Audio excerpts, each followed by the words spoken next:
I'm troubled by the fact that some people think that in a country where we don't have blasphemy laws, that we must respect their religion and their right to insist upon their religion being treated differently to others' ways of thinking. If you come to the West, as I have, or if your parents have brought you to the West, you have a duty to integrate into this society.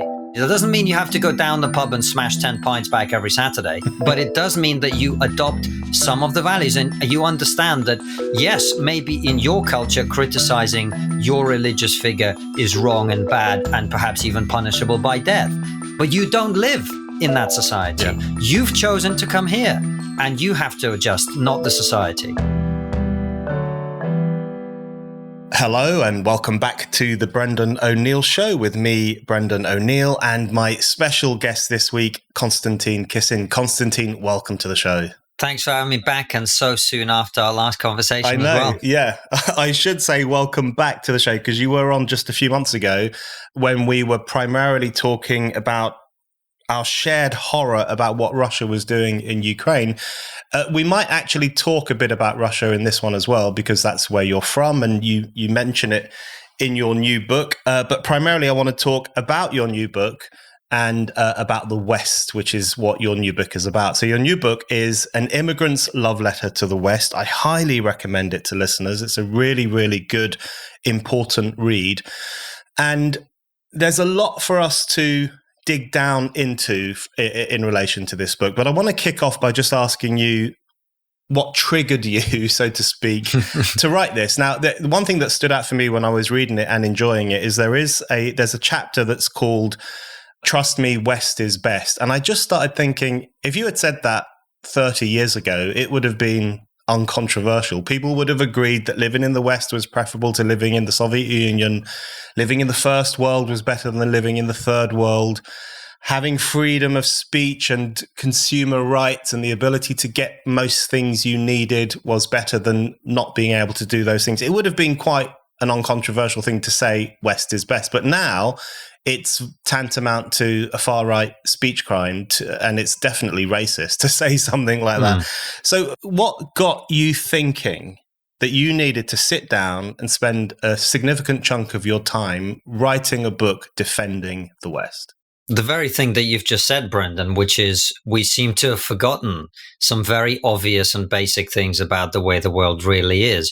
And I feel it's a genuine responsibility of people like me who come to our society here in the West from the outside to point out something that we, as you say, have forgotten in the last 30 years, which is there is a very good reason that people like me and many, many other people seek to come to Western countries like Britain, like the United States and others. And that is that these countries are safer, more prosperous, they are freer on almost every metric. They're not perfect societies, of course, but on almost every metric that we would care to measure a society on, they are better than almost everywhere else in the world. And I think the reason we've forgotten this is it's not just accident. It's not just that when you have something and it's not challenged and it's not put in question and you're never having to defend it against enemies or anything like that, then of course you start to take it for granted a little bit. But I also think, as you know, that in recent decades, there has been a very strong directed push to demoralize Western people, to tell them, to feed them a tale about them that makes them think that they're bad, that they're evil, that they're somehow responsible for things that people did 200 or 300 years ago who looked vaguely like them and may have been sort of the same ethnicity, but probably weren't even that. So that concerted push is one of the things I wanted to counter with the book. And the reason it's called An Immigrant's Love Letter to the West, I'm actually referencing a small book by a guy called Yuri Bezmenov, who was a KGB defector, who talked many decades ago about how the Soviet Union was attempting to demoralize Western countries, especially the United States. And he wrote a book called A Love Letter to America. And so I wanted to reference that in the title of my book, because I do think the process of demoralization, whether it's been directed and intentional or whether it's accidental or whether for some reason we're uniquely vulnerable to these sort of ideologies at the moment.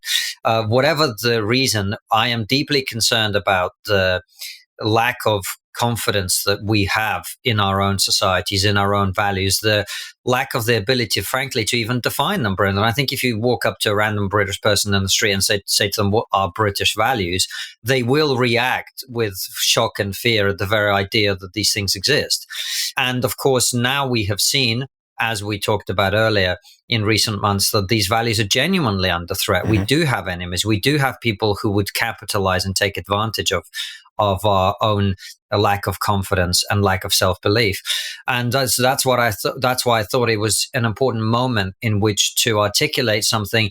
And, I hope that, you and I obviously agree on a lot of these things. And I would have hoped that someone like you would enjoy the book. But I actually wrote it in a way that I was really hopeful that people who may be not in line with my views would be able to read, and not in line with your views would be able to read, and to see the West through a foreigner's eyes, and to hopefully get a bit of perspective on our societies from someone who genuinely comes from the outside. Yeah, and that comes through very strongly in lots of the book, and in also how it's written. It's some of it is like a conversation with someone who might not share your views on everything, but you want to engage them in that kind of conversation, engage them in lots of facts and truths about what life in the West is really like, and the possibility that it's not as horrendous as we are continually told. You made a point there, which I'd been thinking about previously, which is the question of why there is this drive in the West against the West. So I was thinking that, with the end of the Cold War and the collapse of the Soviet Union, which was a boon for humankind in many ways, because whenever an authoritarian regime falls, that's good. And when the Berlin Wall came down, that was very good. These were great, wonderful developments that people fought for and won at great cost. And one of the things I've always thought, and this is not an original point at all, many people think this, is that an ironic result of the collapse of the Soviet Union is that the West lost that other thing that it could advertise itself against. So the thing that it had been doing throughout the whole Cold War, which is, we are not the Soviet Union, we are different, they are evil, we are good. It was no longer able to do that. So there was a collapse in its ability to define what it was about.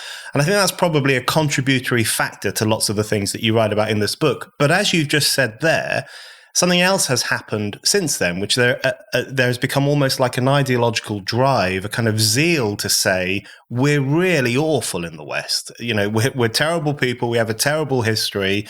Our culture is not worth much at all. The Enlightenment is not everything it was cracked up to be. So we've gone from struggling to define why the West is good to be adamantly not wanting to do that. And I wanted to get your view on how that came about. So the way you present your book, you say that it's an attempt to diagnose the malaise afflicting Western society and to offer some solutions to that malaise.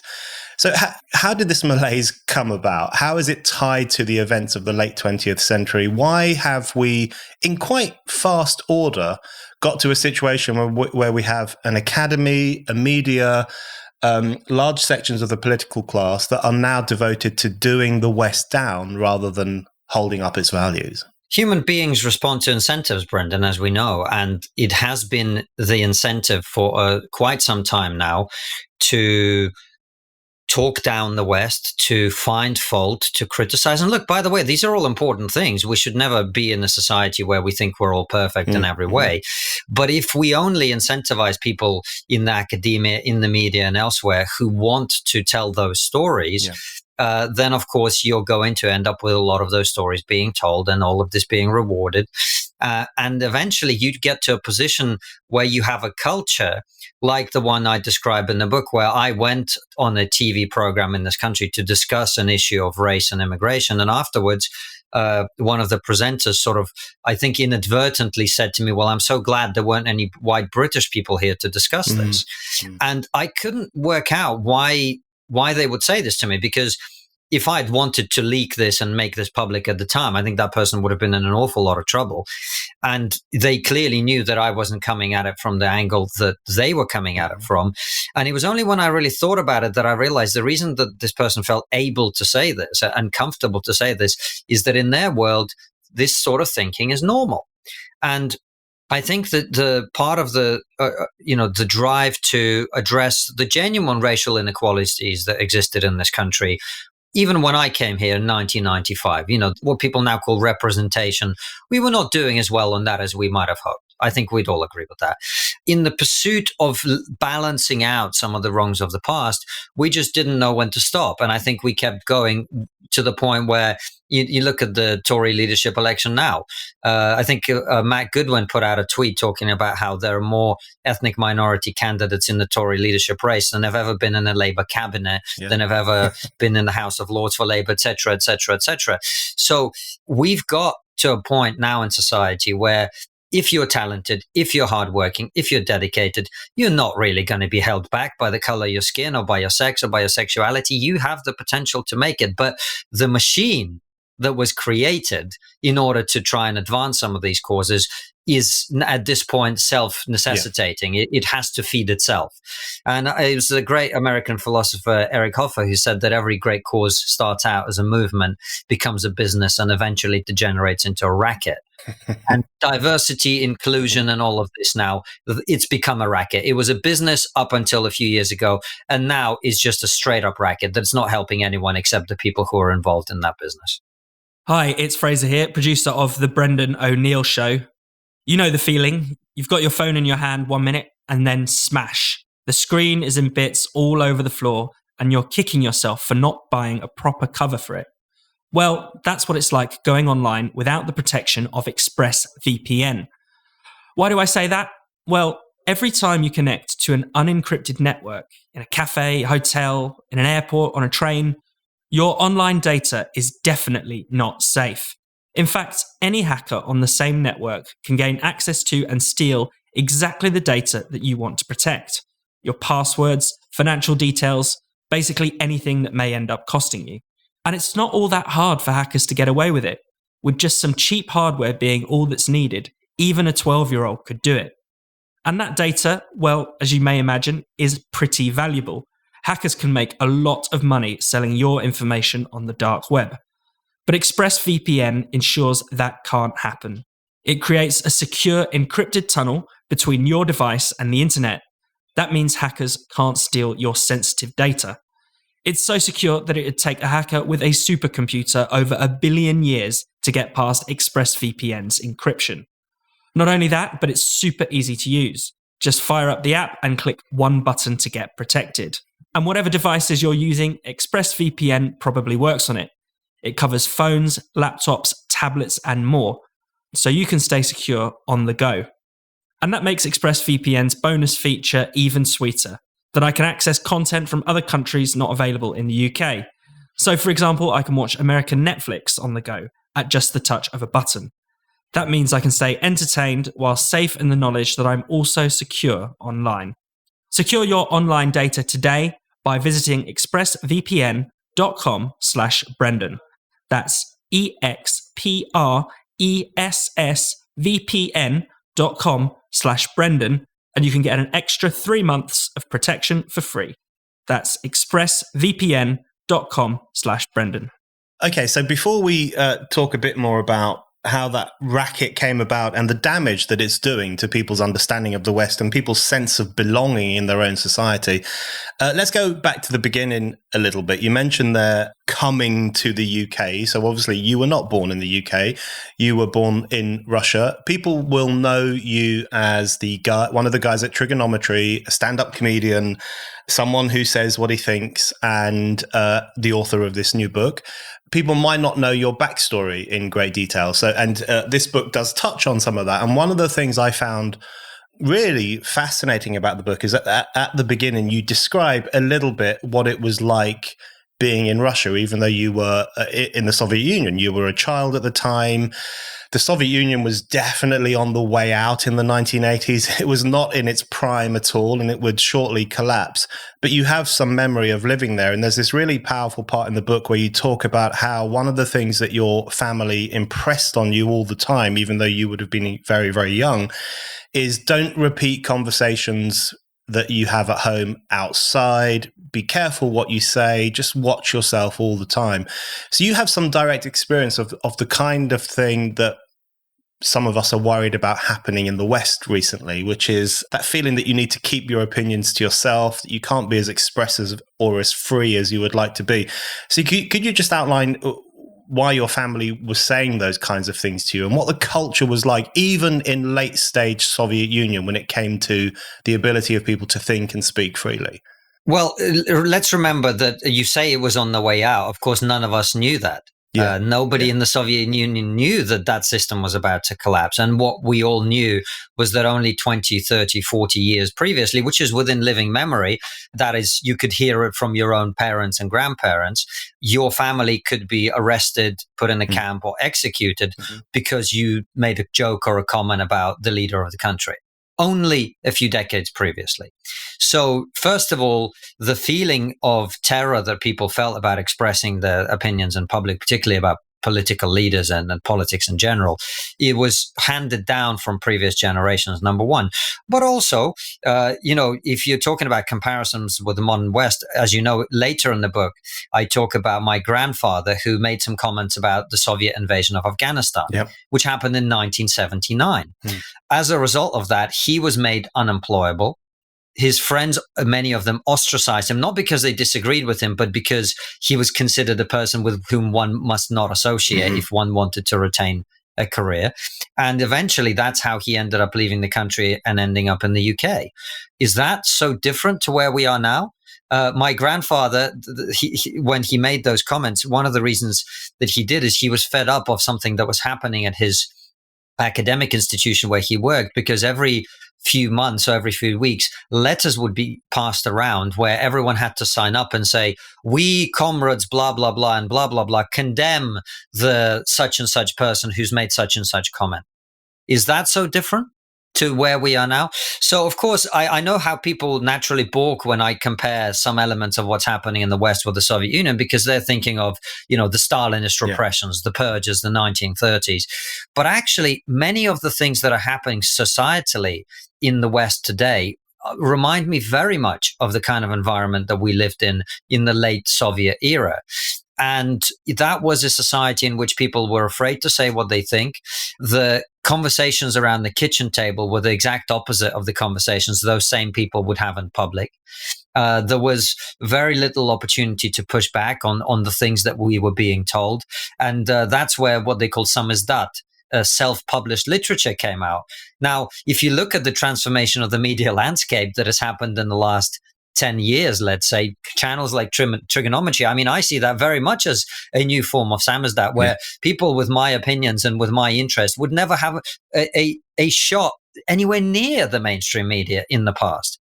If you wanted to start a YouTube show or a podcast like Triggernometry under the umbrella of a major publication 5 years ago when we started it, no chance in hell was that going to happen.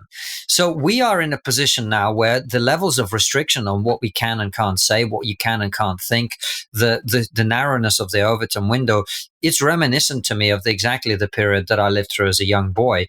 And one of the things that I love about the West so much is I thought I really was never going to experience that again. Yeah, absolutely. And you have experienced it. And I wanted to draw some comparisons between your childhood memories and things that you've experienced in the UK more recently. And of course, I'm sensitive to the thing that you've just mentioned there, which is that anyone who makes this comparison between Britain in 2022 and the Soviet Union will be dismissed as, minimizing the crimes of the Soviet Union and so on.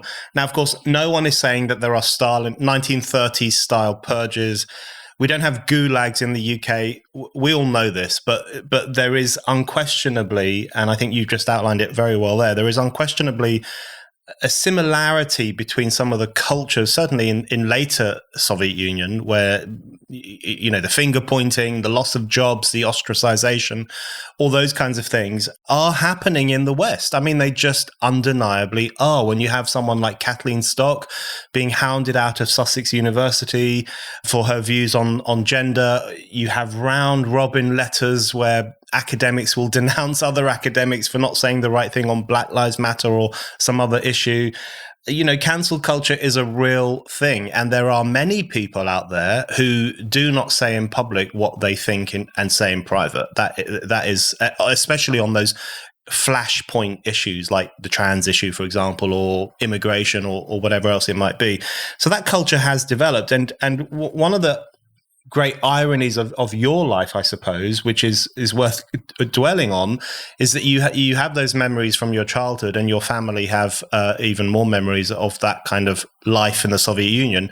You come to the UK, you're thinking, right, I'm in the West, it's free, and you wind up as a stand-up comedian who is punished for refusing to fill in a form that will say, that says, I will not make offensive jokes, or I will adhere to the rules of the safe space. I will be compliant in terms of what issues I talk about and what issues I make jokes about. So you hit the headlines a couple of years ago because that you were basically being pressured to sign this form saying, I will not be an offensive comedian. So what does that make someone like you think, and your family, I guess, think, in terms of coming to the West and then having experiences that are at least similar to things that were happening in the Soviet Union in the 70s and the 80s? Well, it's troubling. I wouldn't say that I was punished. I think I turned the contract down, and look, the long-term outcome has been beneficial to me because standing up for your principles always is, actually, in my experience. Not always, perhaps, the people who were burned at the stake 200 years ago might disagree, but certainly from my perspective, I wouldn't say that I was punished. I think there were a lot of people who disliked me for it, particularly in the comedy industry, ironically. But there was also a lot of people, obviously, who felt that I'd done the right thing. But it is troubling. And one of the reasons is, and I felt so strongly about it at the time, Brendan, is that most people don't know this, but of course, in the Soviet Union, there was no political satire. There was no stand-up comedy circuit. There was no idea of mocking the people in power. This was unheard of, and anyone who did it would be immediately punished very severely. I'm talking about put in a camp, executed, whatever, for even writing a book that was perceived as being critical. Yeah. Even if it was allegorical in nature. But what happened when the Soviet Union collapsed in 1991 was Boris Yeltsin comes to power, becomes prime minister, and he's this liberating, freedom-fighting figure. And he opens up the space for comedians, for satirists to come and actually make fun of politicians for the first time. And as a result of that, we had our own version of Spitting Image, which was called Kukli, dolls, puppets, probably more accurately. And it was incredible. The whole country would sit down and watch this because it was unprecedented. I would have been 10 years old or 12 years old, whatever I would have been when it was active. And it was fantastic. The whole family would sit down to watch it. The jokes were brilliant. The politicians would get skewered. And of course, the first thing that Vladimir Putin did when he came to power is shut all of that down. Yeah. And so I have seen in my own lifetime that the absence of satire, the absence of the ability to mock the powerful is a symptom of tyranny. That is what it is.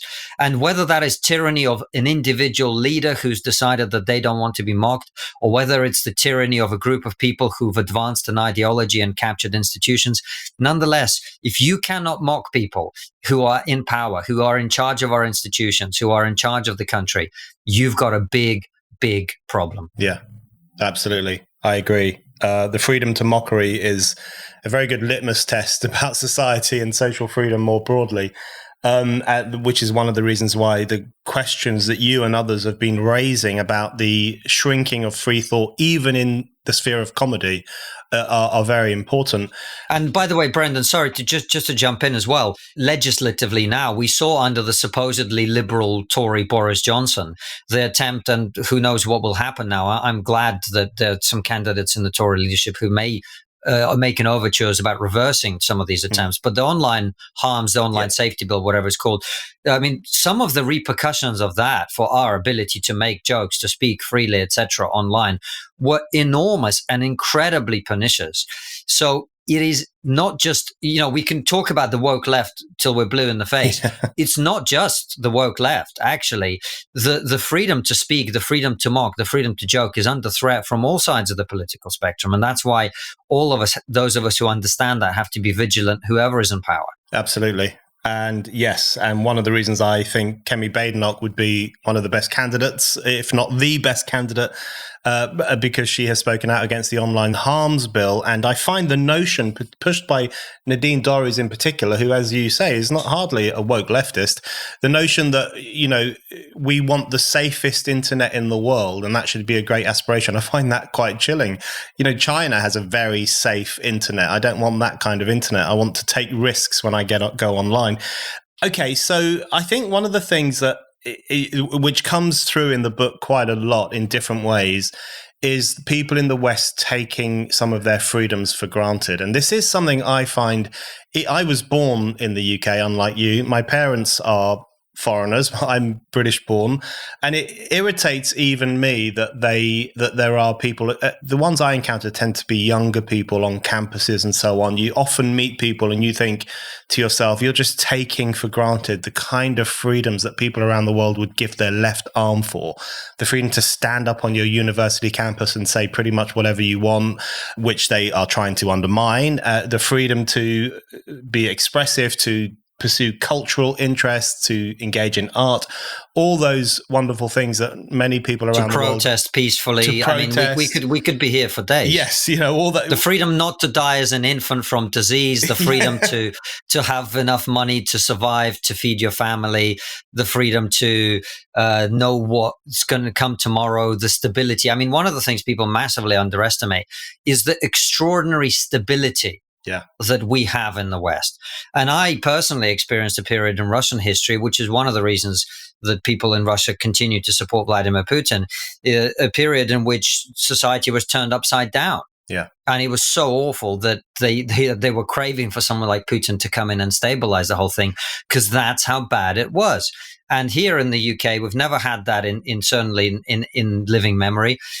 We haven't had any occupation, people coming in and occupying your country and massacring your population, raping the women, killing the men, hasn't happened. So even those things are extraordinary privileges of the West that we don't think about. Think about how many people in the world right now are living in a war zone, are living within days of being invaded and massacred or starving to death right now, particularly with the global food crisis. The privileges that we enjoy, they're not just about, these sort of civil liberties. They're about physical, at the base of the Maslow hierarchy stuff. The ability to have a roof over your head, to have food on the table, to survive until tomorrow, to not watch your children die in agony. These are things that really matter. And we have them extraordinarily so, unprecedented, not only in the world today, but of course, historically. And those are the things that I think even you and I take for granted at this point. Yeah. And, when one thinks about the amount of time people around the world have to spend to get things that we get fairly easily in terms of a bit of warmth, a bit of water, a bit of food. I mean, it is just extraordinary how much human energy is still wasted on things that are easily achieved in developed Western societies. And it really does infuriate me when people who were lucky enough to be born into these societies or to have moved to them take it all for granted or poo-poo it as, the West has been a problematic place.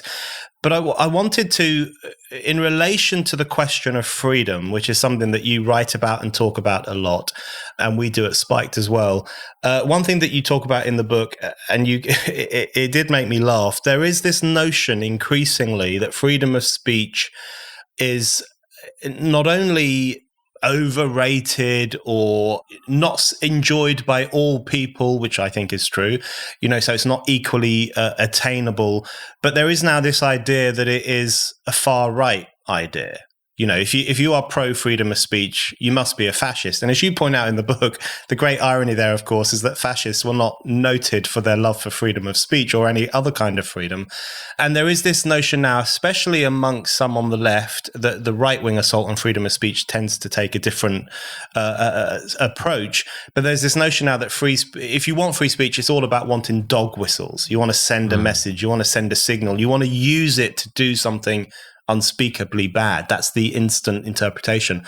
How do you think we've got to that situation where something so incredibly important and wonderful, a tool that has been used by every progressive movement in history, essentially, is now interpreted by so many observers as a bad thing that is used to do more bad things?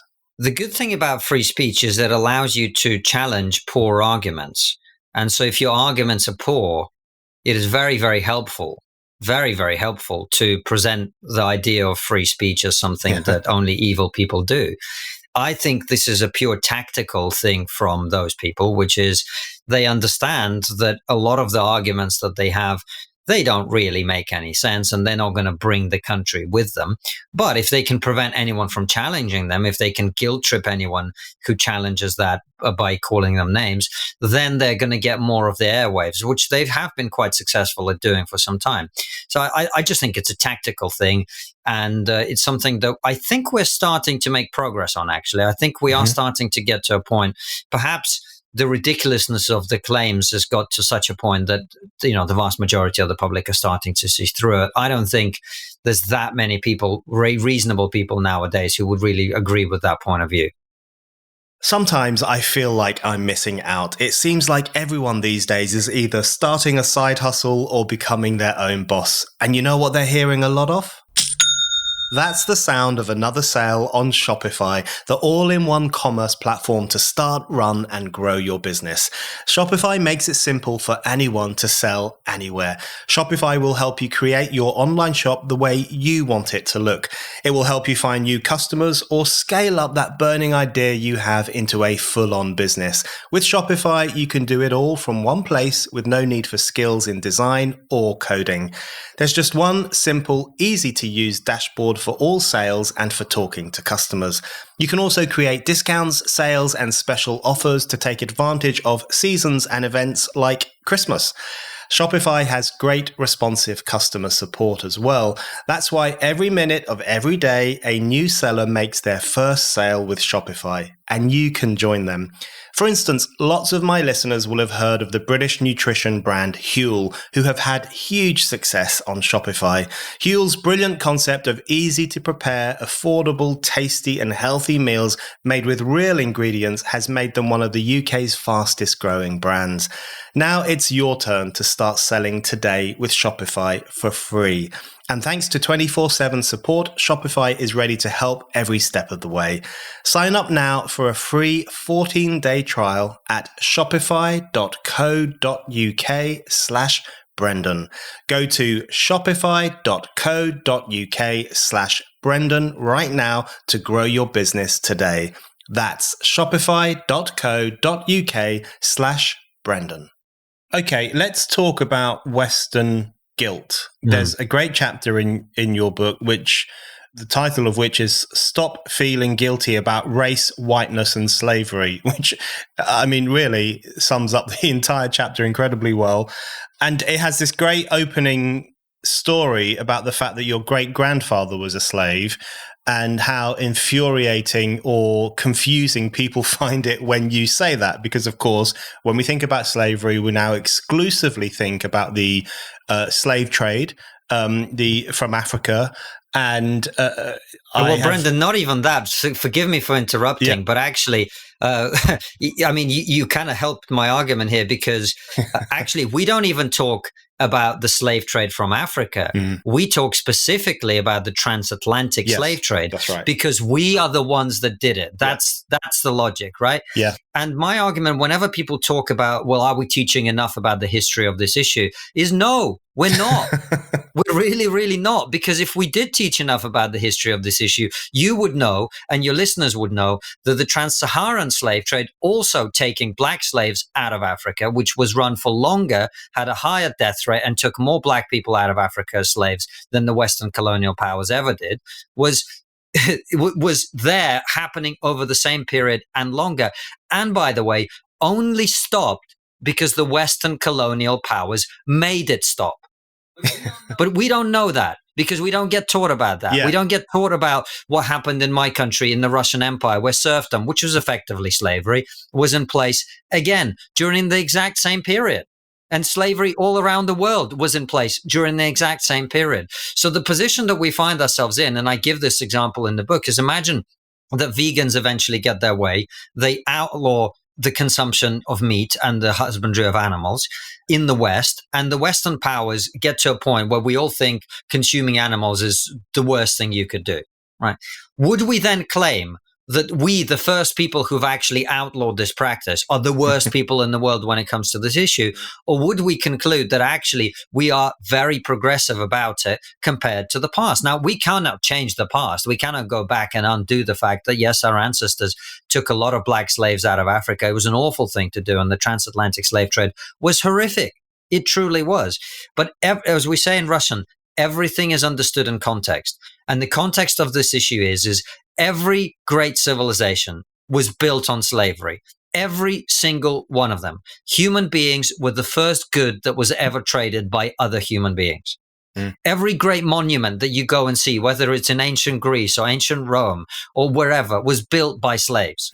And that's kind of the great irony of this whole issue, which is the way we talk about slavery is extremely Western-centric. Yeah. To the point where some people might call it racist, Brendan. I was just going to raise that precise issue with you, which is there is a Western centricity to so much of this discussion about why the West is terrible, because I think you quote Thomas Sowell in your book where he says you can praise every culture apart from Western culture, and you can blame no culture for things that go wrong except Western culture. And there is that kind of incredibly Western-centric view which says that we are the source of all ill in the world. And it can seem self-loathing. It is self-loathing, and you describe in the book how it is a form of self-hatred. And it can seem very much like a form of ostentatious self-flagellation. Aren't we gross and horrible? But it's also a way of saying we are the center of the entire moral universe, and everything we do has determined the fate of people across the world and continues to do so. The shadow of every decision and action we take continues to determine people's lives. It's an incredibly... It has a kind of neo-colonial vibe to it in intellectual terms. But I wanted to ask you, just following on from what you said there about slavery, I wanted to ask you why you think slavery has become such a focal point in these discussions. Because as you've just said, one of the problems with it is that it's not being taught in a rounded way in terms of the history of slavery and the role that it's played throughout human history. It is being taught in a way that will make us look particularly bad, that when we did it, it was the most unspeakable crime in history, and when other people did it, we don't really need to talk about that. So it skews the historical record. But do you think there's an element where slavery has been embraced as the issue of our time? We've got to tear down statues of slave owners. We've got to talk about it in schools constantly. Students on university campuses claim they can't walk past a building named after a slave owner or a statue without feeling microaggressed. Has slavery been latched onto primarily to facilitate Western self-loathing rather than to enlighten society about the truth of history? I think it's a very convenient issue for activists to latch onto, because it's not really something that anyone can do anything about. It's done, it's fixed, there's nothing more we can do. There's no solution to be offered. And so it's a perfect issue if you want to continue to make claims on society, if you want to advance ideas like systemic racism or whatever, you can always fall back. It's a brilliant fallback position from which no one can really argue with it, because we all accept slavery was awful. The transatlantic slave trade, colonialism, involved with it a huge terrible elements that we are all ashamed about, and rightly so. And so if your objective is to find the tool by which to make people who are already predisposed to feeling guilty feel more guilty, and to paralyze them, and to end their ability to have a sort of balanced perception of their society, it's a very, very effective tool.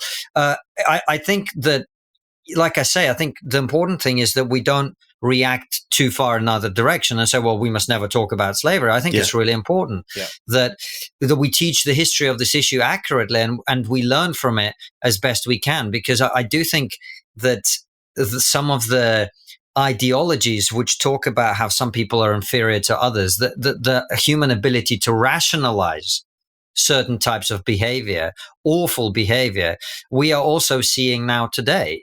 We have people who have an ideology which supposedly is all about kindness and virtuousness, who are going around and attacking people and mobbing people and preventing them from speaking.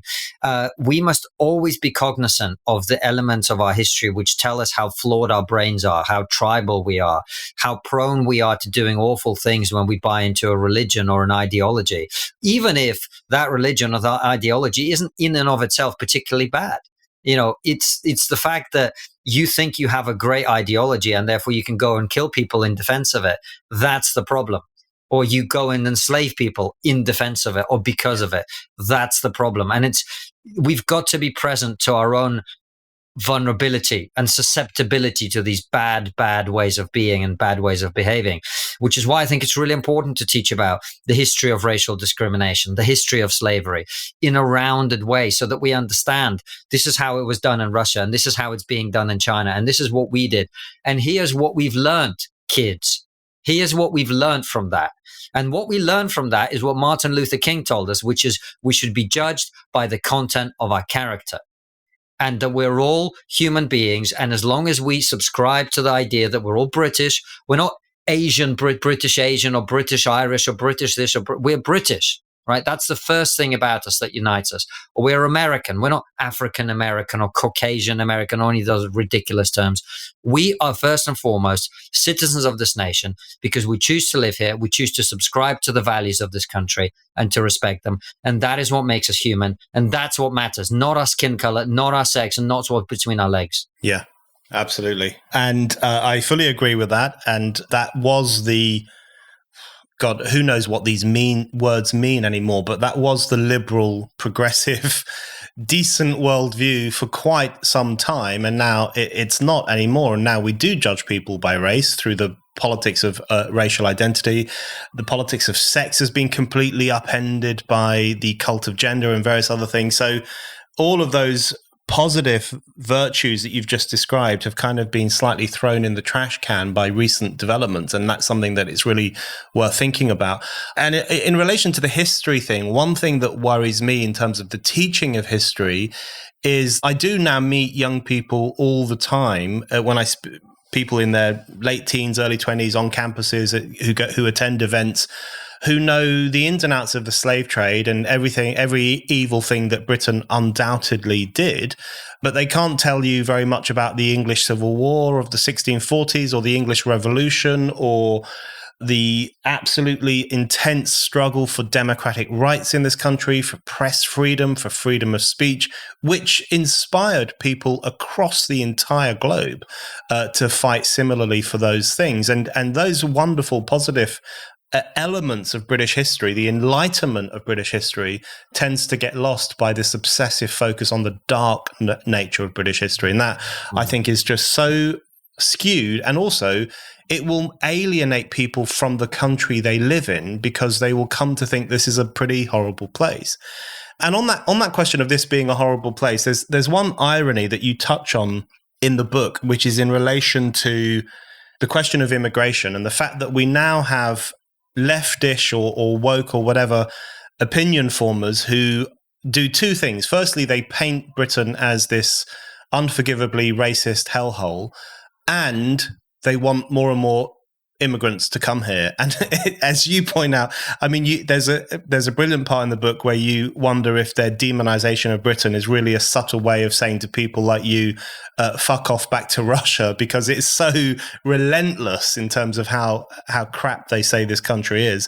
But then they say to people around the world, come here, no borders, come in, sail across the channel. And there is such a profound irony to that, isn't there? Where on the one hand, you're saying this is a racist, Islamophobic, awful place where minorities' lives are terrible, but let's throw open the borders and get more and more people in here. How do you explain that phenomenon in particular? I think there's a section of the progressive left, and it's also a phenomenon in sections of the right, of course. They're both utopians. They believe in a perfect world. And so when they talk about this country being racist, what they don't mean that it is racist by comparison to another country in the world today. Because if they compared Britain to other countries, they'd rapidly find out it's one of the most tolerant places in the world. Yeah. They're not comparing to any historical country that ever existed, because if they did that, they would find that not only are we one of the most welcoming, tolerant places in the world today, but also in the entire history of human civilization. What they mean is there are incidents that happen that we are not happy about, and that means the country is racist. And of course, if you have that approach, then you're never going to be satisfied with the society that you have. And utopianism is a very dangerous thing, whether it's on the right or left, because people are not reckoning with the reality that there are no solutions, as Thomas Sowell, who I quote in the book, says, there are no solutions, there are only trade-offs. You're not going to get to a society where nobody has the wrong opinion. You're not going to have a society where there is not a single racist that's still left alive. It's just not going to happen. And so what you can do, look, Brendan, it's like, we can't eliminate murder. Yeah. We can't eliminate rape. We can't eliminate child abuse. So why do we think that on other issues we're going to get to a point where we've got to 100% of what we want? That's not how it works. And we've understood on every other issue, for example, look at, like I say, crime and murder, for example, that there is a trade-off between safety, our safety from being murdered, and the rights and freedoms of our fellow citizens. Because we could solve the problem of murder. You just put every man between, 15 and 45 in prison, just without any crime, and you get a long way towards eliminating murder. But we don't do that because we understand that that is not a trade-off that we want to be making. And so upending all of society and demonizing ourselves because some idiot on Twitter said something to a footballer doesn't seem to me to be a commensurate response to the nature of the problem. Yeah. So we've got to get away from the utopianist thinking and have pragmatic ways of looking at this issue. And that's one of the reasons that in the book, I also talk about wealth inequality. I talk about the housing crisis because it really isn't, I think some people would be wary that my book is An Immigrant's Love Letter to the West is some kind of like anti-woke tirade. It really isn't. I'm trying to chart some sensible solutions from a pragmatic point of view about how we improve our society. Yeah, it is. And that comes through very strongly. And one of the things that really connected with me about the book, and which I wanted to ask you a question about, because it also made me think and made me wonder about certain things. So there is a part in the book where you talk about the unwillingness of some people now even to talk about anything like Western culture or Western civilization. And there are people out there who say there is no such thing as Western culture. There's no such thing as Western civilization. It's a fantasy, and there's no Western exceptionalism.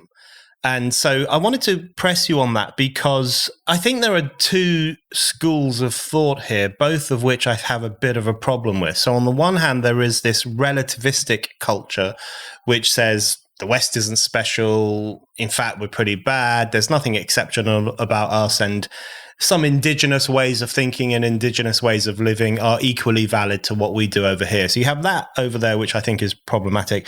But then you do have remnants of the gung-ho, the West is the only form of civilization on Earth. And before the West, everyone was just a crazy, regressive, savage living in a hut, which obviously discounts the great contributions to human thinking that were made by, the Egyptians or the Greeks or Muslims during the great Islamic Enlightenment period. So how do you straddle that? Where on the one hand, you, and I think you're absolutely right to do this, you want to defend the idea that the West is actually right now the best place for someone to live and the freest place. Touch wood, that will stay as it is, while at the same time not falling into that camp, which I think some people who would consider themselves friends of ours or comrades of ours or supporters of ours sometimes do fall into, which is the notion that the West is the only thing that matters and everything else that came before it or everything that's outside of it is somehow inferior. How do you straddle that issue? Well, I'm very much saying the opposite, which is why I'm trying to give people a perspective of what things are like in other countries. There are advantages to societies which are more communitarian. There's no question, for example, that the atomization of the family unit in particular in the West is a problem, and it's not been as rapid in other places around the world. So I'm not saying the West is perfect. What I am saying, however, is if you are a Western-minded person like me, who's been brought up with the idea that actually being able to speak your mind is important, there are many places around the world where people don't think that. And that's fine. They're allowed to not think that. I just wonder whether we want to become like those societies. It's the same with many, many other things. So I guess my argument is not so much that the West is best for everyone, but I do think that there are certain things that make the West very good for people like us. And if you want to live in a different society, if you want to, for example, live in a society where you have a single leader who decides the direction of the country, who no one's allowed to question, there are plenty of options. And if that's what you want, I invite you to go and live in one of those societies. Yeah. If you are unhappy with the state of women's rights in this country, I invite you to go and live in Saudi Arabia and have a look at what that works like and make up your own mind. But at least understand that what we have in the West can be compared to other societies, and you for yourself can judge. There are plenty of people from the UK, for example, who go and live in Asia and they're very happy there, because that society matches their preferences more. And that's fine. I'm not making any great claim about how Western values are the only unique values that anyone in the world must respect. But as a citizen of the West, as someone who aligns with the values that the West used to triumph, I want the West to be that way. I don't want us to adopt late Soviet thinking and implement it in modern Britain. That's all I'm saying. Now, if you want to go and live in that kind of society, please be my guest. And this is one of the things that always makes me wonder about these racial activists is, if Britain is so bad, why do none of them leave, Brendan? Why don't none of them ever go back to places that they've come from or their families come from? If they are better, perhaps they'd like to go back there and experience that for themselves. My point is this: if you come to the West as I have, or if your parents have brought you to the West, you have a duty to integrate into this society, to learn the language of this society, to understand the values of this society, to respect the laws of this society, to not demand that we create an alternative legal system. And I'm not just talking about Muslims here.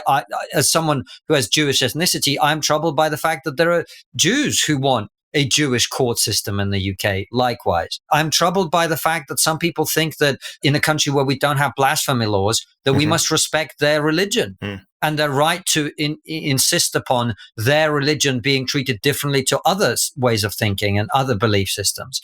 This is not the way we do things here. And if that's your attitude, I think if you think that there's a better society out there that caters better to what you want, I'm sure they'd welcome you there. Yeah.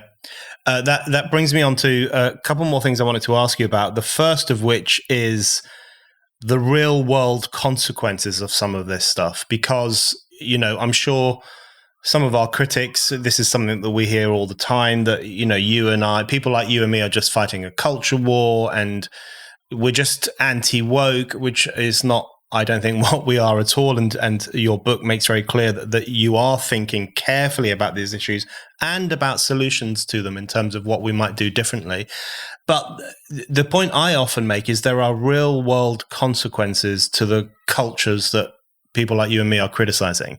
So, for example, you mentioned there, bringing in blasphemy laws by the back door. We know that there is currently a school teacher in this country who's been in hiding for a year because he showed an image of Muhammad to his school kids during a discussion on blasphemy and freedom, and a horrible, intolerant mob of religious fanatics essentially hounded him into hiding. And even worse than that, because that's what intolerant mobs do, was that teaching unions didn't defend him very well. The media ignored it. The political class didn't say very much, and what they did say was not good.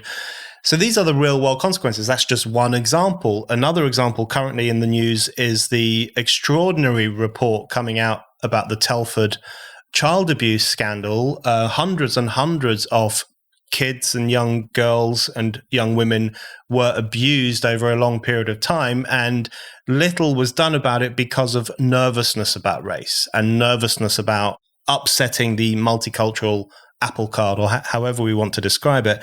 Those are real world consequences of the culture of cowardice, the culture of self-hatred, I guess, and this fear that everything we do and say is potentially racist, so maybe we should not do and say very much at all. So this goes beyond a kind of slightly abstract discussion, although I'm entirely in favor of abstract discussions. And as you indicate in your book, it goes beyond that, and it actually touches upon how society is organized and how people conceive of their place in society as well. You're right, Brendan. We had a guy on the show recently called Rob Henderson, who's very, very good. And he was the guy who coined the phrase luxury beliefs. And this is what we're dealing with. We're dealing with the fact that, the political landscape of a society is set by its political and media and intellectual elite. And these are not people who were living in Telford. These are not people whose daughters were being raped in Telford. And so their concern was not so much for those children.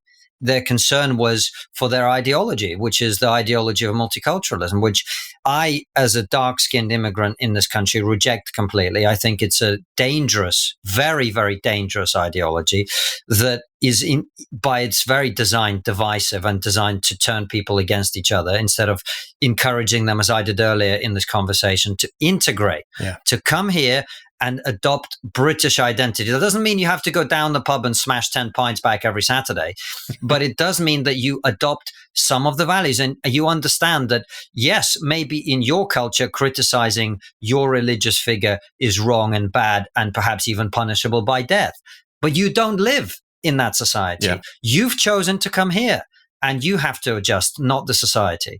So I say a lot of people who had nothing to do with this have paid a very heavy price for some of this ideology, which is why ideology bothers me no matter what it is.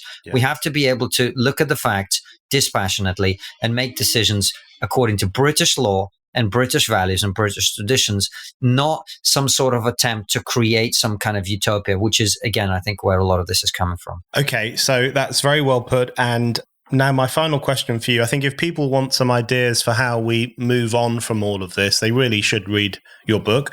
But let's just touch on that briefly in this final question. You mentioned earlier that you do think the tide is turning on issues like freedom of speech, that there are significant numbers of people out there who think this is an important value and are not about to let it fall by the wayside. And I think there are other issues too on which some battles are being won and some ground is being won back. But I wanted to ask you how you think things might go in the next few years. I mean, we currently have the Tory leadership contest, horrible racist Tory party with an incredibly diverse list of candidates. It really is extraordinary to see, some of whom are terrible in my view and some of whom are very good. And some of whom are very good on precisely... As it should be, Brendan. Yeah. As it should be. As it should be, exactly. And some of them are very good on precisely the kind of issues that you talk about in your book in relation to standing up for Western values, standing up for Britain and British history, which is a very radical thing these days, and standing up for freedom of speech and freedom of thought and freedom of conscience. So when you look at the political sphere and when you look outside the political sphere too, in terms of the discussions that are taking place, do you feel generally optimistic that people will start to recognize that Western values and Western civilization are good things? Or do you think there are tough battles first before we'll get to that situation? I think there are still more tough battles, but as you say, we are starting to see I don't know if the pendulum is swinging back yet, but I do think it's slowing for sure. I think some battles are being won. You will create new fractures. Of course, you're seeing it now how, for example, radical feminists or gender critical feminists, I think they're seeing that they've made enough progress on that issue. They're seeing some big wins. And now they're feuding with conservatives now because I think they're thinking they don't need them anymore, which is an interesting gamble. We will see how that plays out. But I think more broadly, actually, I am optimistic on some of the cultural stuff, but I do think that very few people understand the scale of the economic disaster that's coming, the scale of the economic impact on ordinary people's lives that is coming. It's not just going to be that your heating bill has gone up. It's going to be your fuel prices. It's going to be your food prices. That's going to carry on from the economists that I talk to for quite some time. So we're in for a very turbulent period of time, which may mean that we spend less time talking about all this cultural bollocks that actually no one really cares about, I hope, in the country at large, really, genuinely. I hope we can get past, I was saying this, we did a book launch on Triggernometry with Francis interviewing me yesterday, and I was saying, like, it's great that some of the candidates for the Tory leadership can define what a woman is, but I've got higher ambitions for a prime minister. Yeah. I want them to address the things that most people listening to this podcast actually care about, which is the cost of living, where the child's going to go to school, can they see a GP? Are we going to be able to go on holiday this year without getting our bags lost at the airport because there's not enough staff? All of these issues are way more important than some of the cultural stuff that we've been forced to talk about. And I'm frankly tired of explaining GCSE biology to people who should know better. Right. So I hope we can get past some of that. But I do think, I really, really hope that more people start to understand the scale of the economic disaster that's coming and start making preparations, because it's not going to be pretty. It's going to be very, very difficult for a lot of people. And I think it's really important that people like you and people like me and other people in the public sphere and in the media sphere start to be able to talk about some of these other things that actually affect real people and their lives in a material way, because it's not going to be pretty, as I say. Konstantin, thank you very much. Thanks for having me, Brendan.